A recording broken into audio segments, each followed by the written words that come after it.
Hello, నేను CS రావు.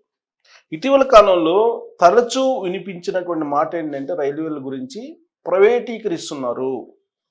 క్రమంగా రైల్వేని ప్రైవేటీకరించి కేంద్ర ప్రభుత్వం చేతులు దులుపుకోవాలనుకుంటుంది అనేటువంటి న్యూస్ మనం వింటూ ఉన్నాం. కానీ కేంద్ర ప్రభుత్వం మరి భారీగా ఇప్పుడు ఉద్యోగాల నియామకాలకు సంబంధించినటువంటి బంపర్ ఆఫర్ని ప్రకటించింది. దాదాపు 9,500 పైచిలుకు జాబ్స్ని నియామకం చేయడానికి ఇప్పుడు నోటిఫికేషన్ ఇచ్చింది. ఆ నోటిఫికేషన్ చూస్తే కనుక ఒక భారీ నియామకం అనుకోవచ్చు దీన్ని. సో రైల్వేని సంస్కరిస్తున్నట్టు కనిపిస్తుంది కేంద్ర ప్రభుత్వం. యాక్చువల్గా స్పెషల్ ట్రైన్లు ఇప్పుడు ఎక్కువైపోయాయి. రెగ్యులర్ ట్రైన్లు మనకి చాలా తక్కువగా ఉన్నాయి. అంతకుముందు పాసెంజర్స్ ఉండేవి. ఆ పాసెంజర్స్ని అసలు ఆపేశారు. కరోనా తర్వాత, కరోనా ముందు రైల్వేని కనుక మనం విభజించి కనుక చూస్తే, కరోనా ముందు సామాన్యులకు అందుబాటులో ఉండేలాగా రైల్వే ఉండేది. కరోనా తర్వాత సామాన్యులకు అందుబాటులో లేని విధంగా రైల్వే వ్యవహారం ఉంది. ఎలా అంటారా? స్పెషల్ ట్రైన్ల సంఖ్య పెరిగింది కరోనా తర్వాత. కరోనాకు ముందు పాసెంజర్ ట్రైన్స్ ఉండేవి ఎక్కడికక్కడ. వాటిల్లో సామాన్యులు ప్రయాణించేవాళ్ళు. ఉదయాన్నే పాలు, కూరగాయలు తీసుకుని వెళ్ళేవాళ్ళు. వీళ్ళందరూ ప్రయాణించేవాళ్ళు. మీరు ఈ రైల్వే లైన్కి ఆనుకొని ఉన్నటువంటి విలేజెస్లో నుంచి ప్రయాణం చేసేటువంటి వాళ్ళని గమనిస్తే కనుక అర్థమవుతుంది. ఇంకోటి ఏంటంటే సీనియర్ సిటిజన్స్కి 50% రాయితీ ఉండేది గతంలో. ఆ రాయితీని తీసేశారు.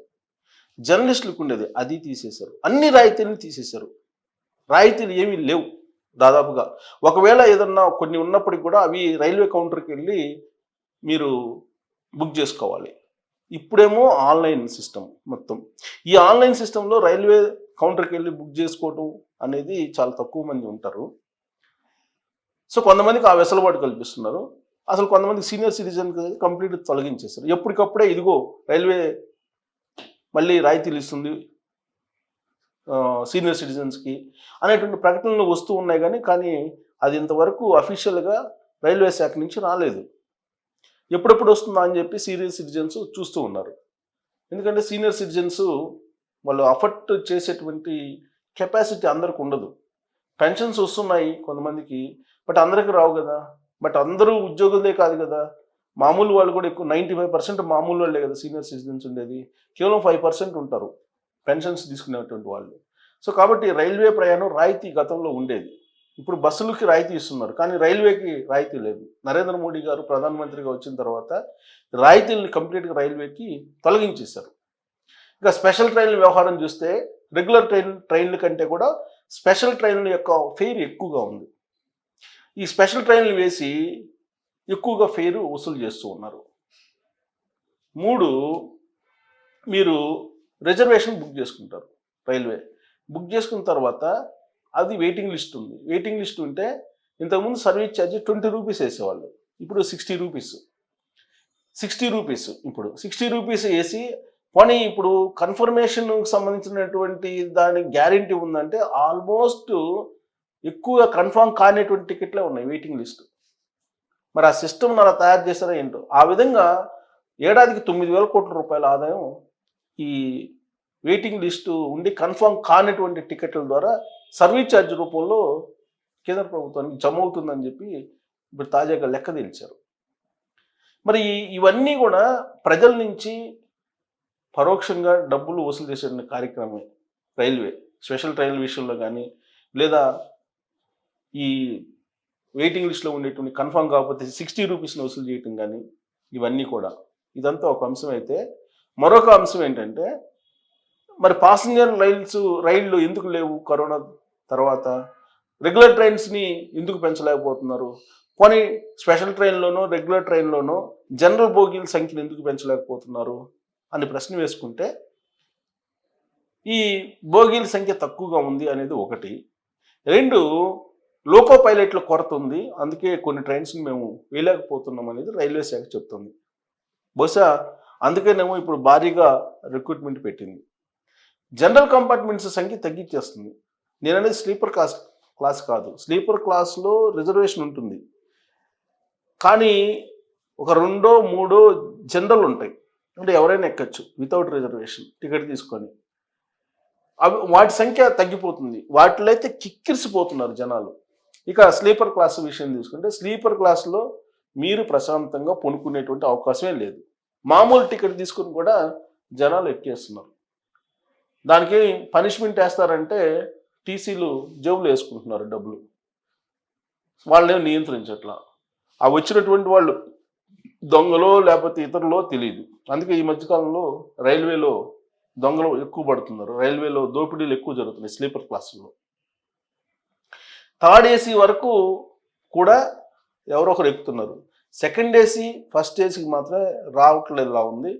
అసలు ఫస్ట్ ఏసీని అసలు తీసేశారు ఈ మధ్యకాలంలో కొన్ని ట్రైన్స్కి.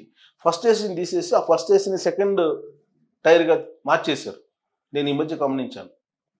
అంటే పూర్తిగా కమర్షియల్ యాంగిల్లోనే రైల్వే వెళ్తూ ఉంది.